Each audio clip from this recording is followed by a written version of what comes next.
the traditional medical things of like going to the doctors, and like they couldn't find anything like wrong with me. They were like, oh, you're stressed. Oh, you have anxiety. And I was like, what is stress? What is anxiety? Okay, what do I do? Like there wasn't kind of like exactly. Like, yeah. There's no chill pill. Exactly. Precisely. There's nothing I can take to make me feel better. Yeah. So because of that, and the first thing, I was very stubborn. So this is another. I always like to tell this because I think a lot of people think, oh, she just did 1, 2, 3. No, I was stubborn. I was like, it just happened once. Let me brush it off. And then this is another thing. I think a lot of people think that it's going to go away on its own, right? When in fact it actually gets worse. So it was okay for a few months. And then I changed jobs because I thought, oh, this job is so toxic, the stress environment. If I change my job, it's going to be better. And I changed jobs and I found a different school and it was more supportive. But after 6 months, I started getting panic attacks while I was driving.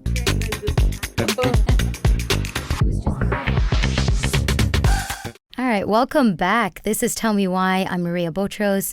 Welcome back to everyone that's been listening to us the past few weeks, and hello to any newcomers. Today we have Kai Simmonds joining me in the studio. She is a mindset and well-being coach.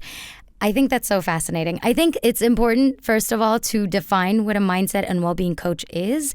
So that's going to be my first question to you. But before we do that, how are you? How's everything? I'm good. I'm super happy to be here. Yeah. Thanks for having me. It's lovely having you in here.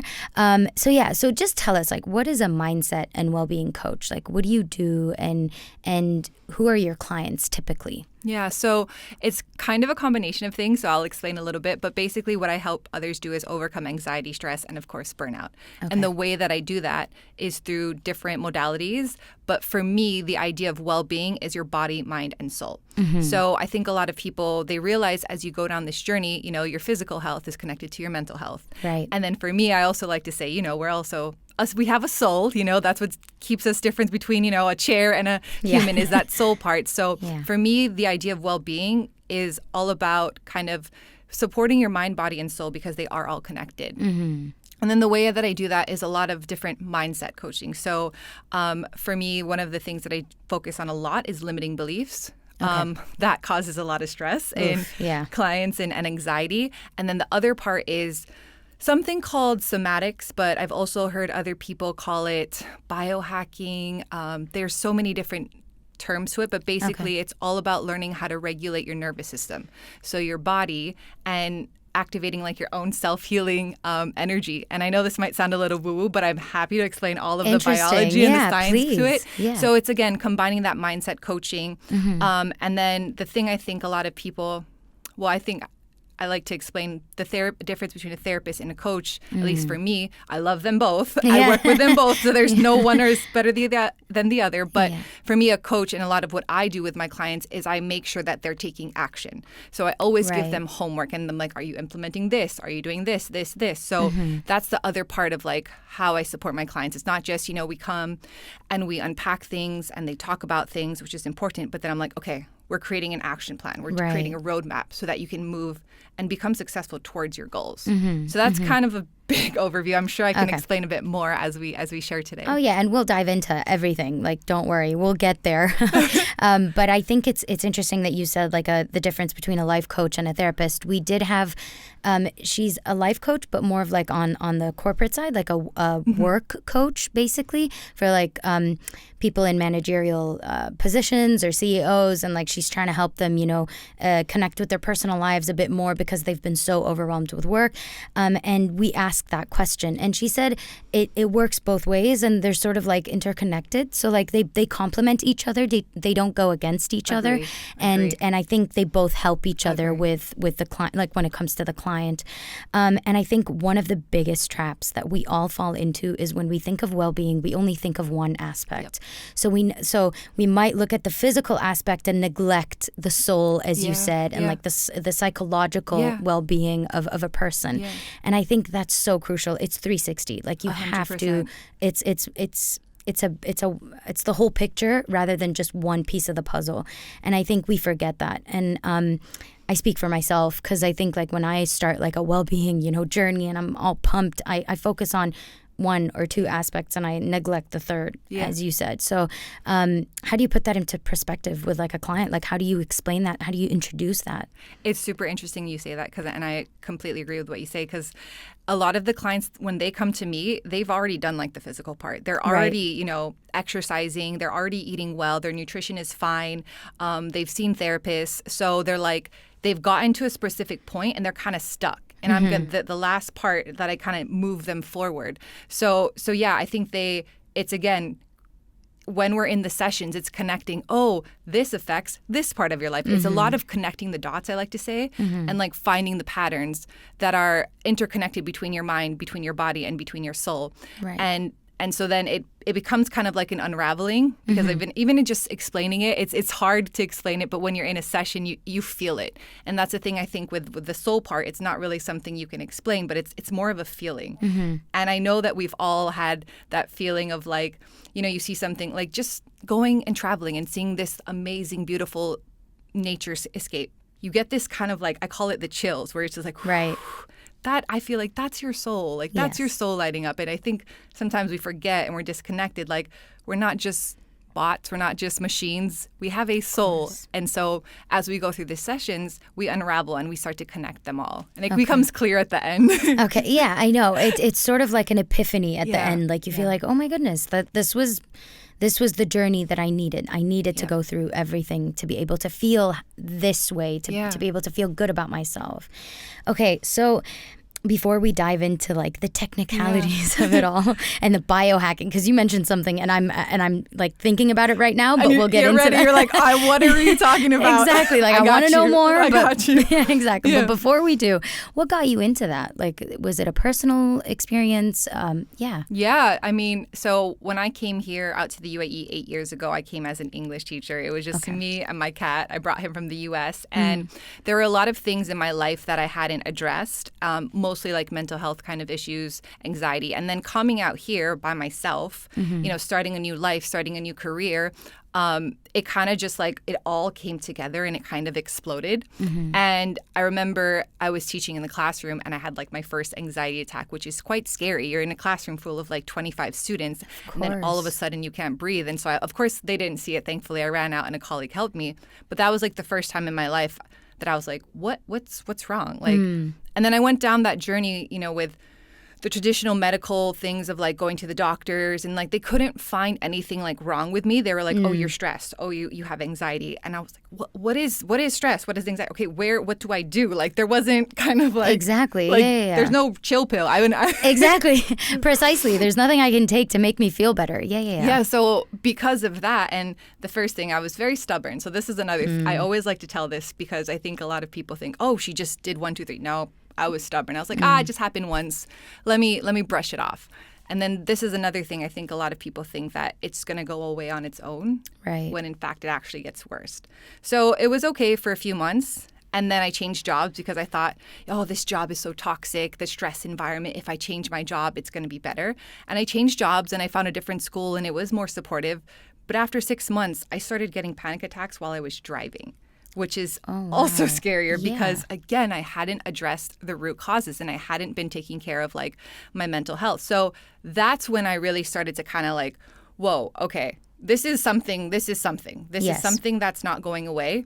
And I started to get into yoga, which is the first step. And also I was like an anti-yoga person. Okay. I played competitive sports my whole life. I was like, you're number one or you're last. Like, exactly. It's just how it works. Exactly. Like you're number one or that's it. And that is so stressful, by the way. Like when you are, because I'm like that. I'm a very competitive person. Like even when it comes to like your usual Monday night game night, like I'm just so competitive. I take it to a whole new level. And that is a lot of pressure. It does add to the pressure. Sorry to cut you off. No, that's exactly. I'm also still, I call myself like a recovering perfectionist, which comes from competitive. Like me and my husband will be like, and I'm like, just breathe. Just breathe. Yeah, I don't have to win everything. So yeah, getting into yoga was actually because I was making fun of it all the time. But my husband was like, I dare you to go to a yoga class. And I was like, this yoga nonsense. What is this stuff? Yeah. Like, what is, because again, I was like, I was a collegiate athlete. I was a competitor. That was my thing.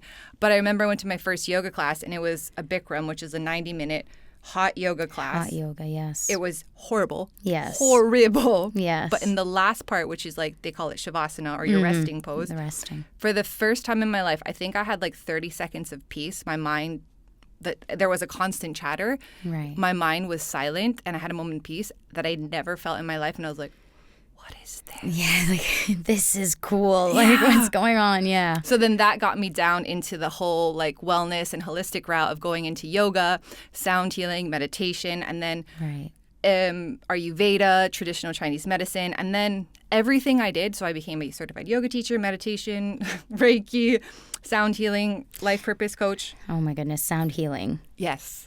I tried that class, but I just have to mention this because everything you're talking about is something that I've experienced personally firsthand. So I went to this, it's called a sound bath and healing class. I did it for the first time, and to be honest, it was like I was transported to a different universe, and time went by so quickly. And she did actually mention that at the beginning of the class. She's like, you might not feel it, but you'll feel like you've almost finished the class in 10 minutes, but it's been an hour.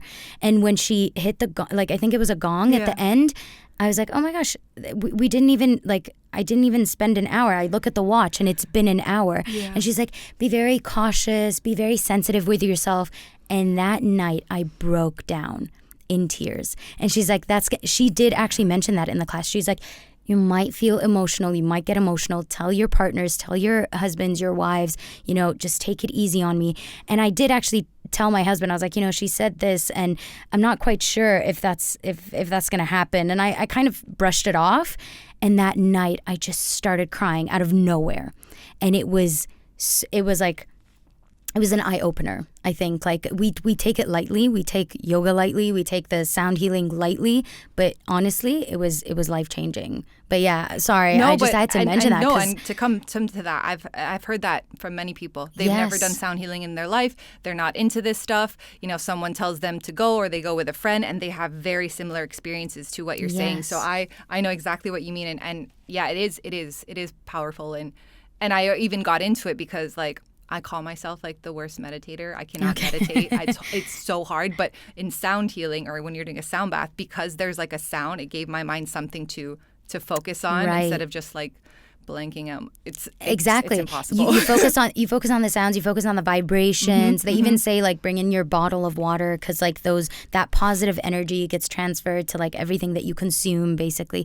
So I found it fascinating. There is a science behind it, I'm sure. So it's good. And I agree with you. I find it really hard to meditate because I get distracted really easily, and my mind's always on like turbo. Yep. Like I'm always thinking. I'm always worrying about something that's about to happen. Like even if it's not happening. Yeah. So I completely get that. And again, like a yoga teacher, like I can't even meditate. So please, guys, be gentle on yourselves. Like give yourself a break. It is a very advanced practice. I don't know why they promote meditation for beginners. It is not. There's other ways to practice mindfulness, but meditation itself, the practice, it's very much an advanced practice. Oh, of course. Yeah. Oh, of course. To reach that point where your mind is blank, I think that's like the hardest exercise, like harder than a HIIT workout. Like I would do a HIIT workout gladly, but it's just that like just being completely blank, I find that very challenging. It is. And it goes into your sleep. Like I find that challenging because it's so hard to wind down at night as well before you sleep. And I think that adds on to the stress and the anxiety, and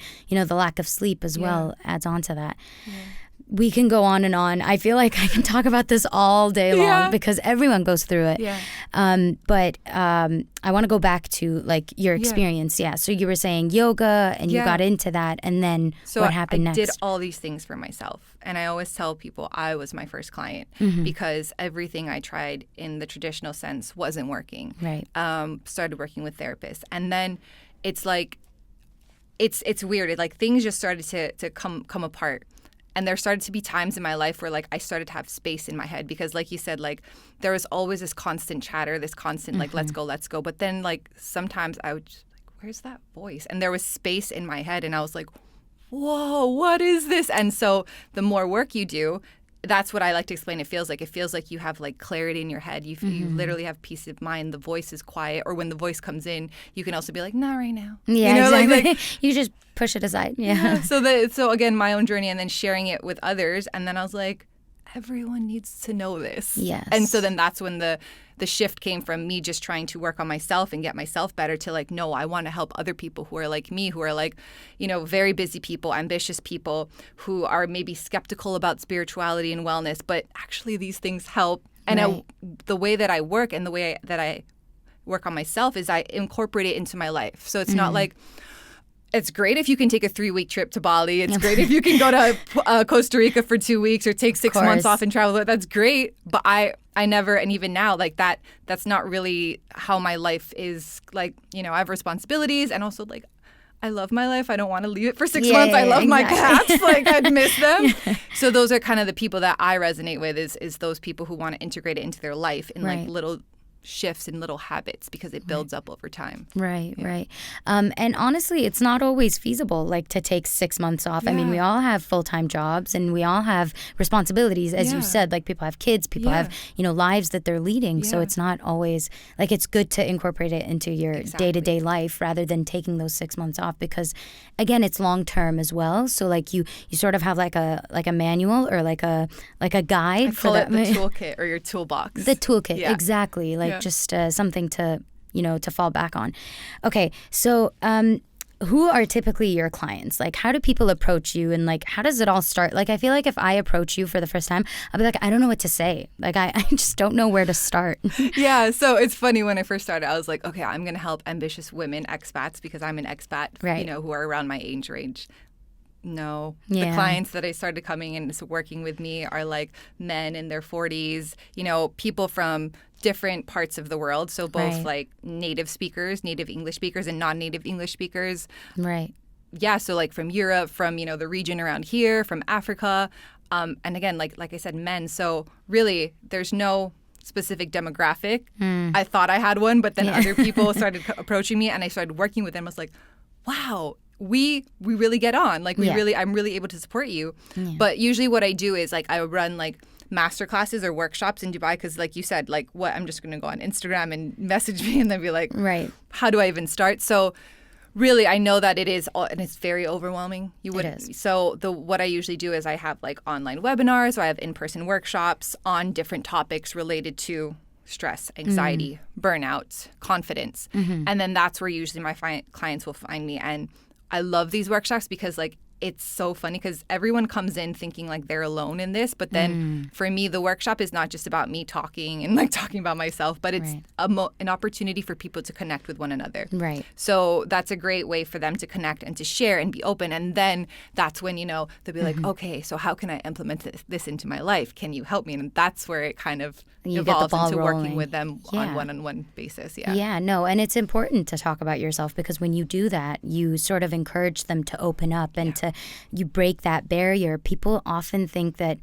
you know what, like it's awkward talking about my feelings. It's awkward to tell someone that I'm going through so much when really, and you know what, I find it fascinating as well because sometimes I fall into this trap. I feel like, well, my life is so it's going well. Like, why do I feel this way?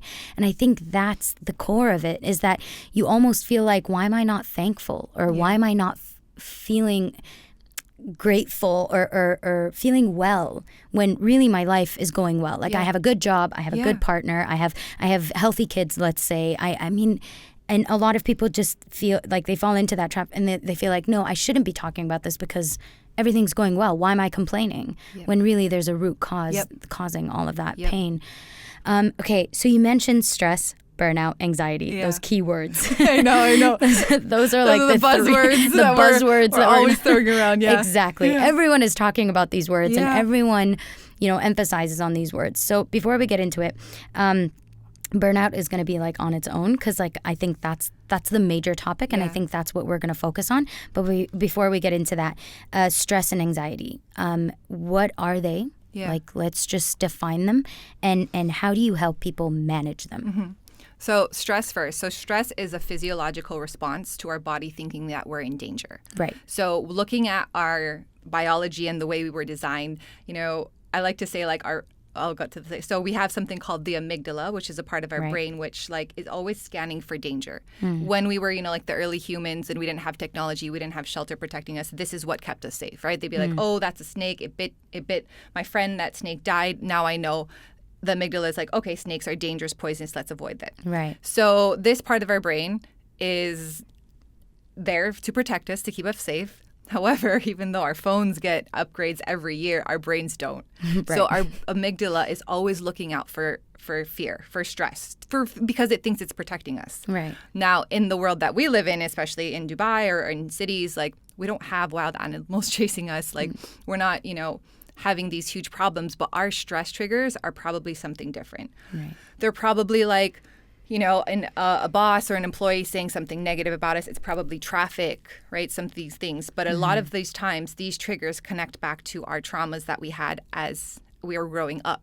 Right. And our traumas, I like to call them little t. So we have little t and we have big T. Big T are things like, if you like had some physical abuse or like something horrific happen, you're aware of, that's big T. And like if you're, you have big T, right? And you're like, oh, I went through this horrible time. But then there's like little T, like breakups, like the everyday stuff. Or This is one for me. Growing up in school, I was so quiet. I was so afraid to speak up in class because there was a moment, and this came out in a therapy session, so I'm not saying like, oh, I knew about this and I'm super aware. Yeah. Where I remember in class, someone had raised their hand, they got the wrong answer, and everyone laughed at them.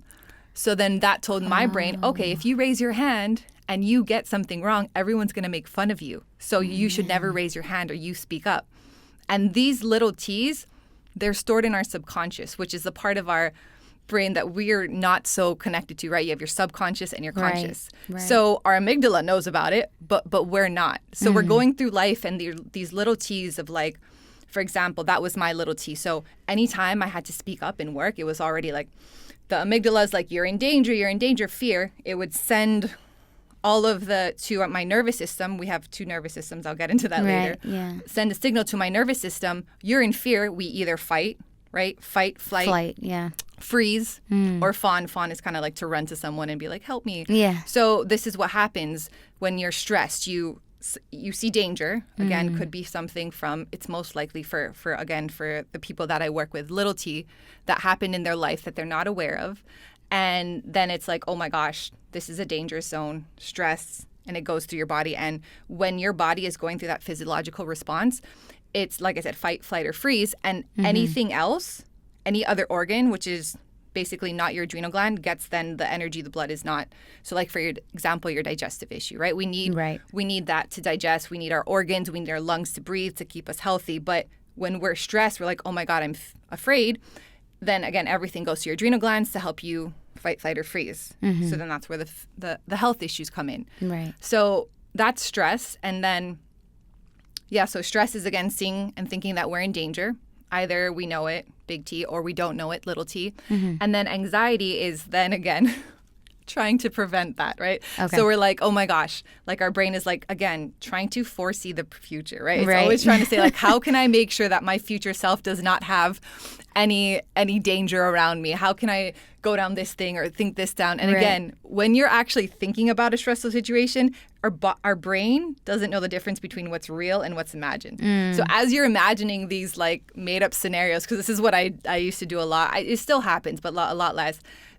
You're telling your brain like, oh, something bad's going to happen. Then the stress kind of comes back in. But the anxiety is always thinking about something happening in the future that hasn't actually happened. Right. So that's a little bit about anxiety and stress as far as like, again, telling our body we're in danger. So then our body then reacts as if we're in danger. Right. And that's when the health issues come up. And that's when the burnout comes up. And but it all starts here. And like I said, a lot of my clients, they're not, and especially for me, like I didn't have like a traumatic childhood. Like my parents were together. I lived in, the US. Nothing ever dangerous really happened to me. So like I think you were sharing earlier, I was like, why am I, at least for me, I was like, why am I so stressed and anxious all the time when I haven't had anything big or bad happen? Exactly. Because it was like these little things, these little T's that I call them, that got into my subconscious and started to tell me stories about things that were dangerous that are not actually dangerous. Yes.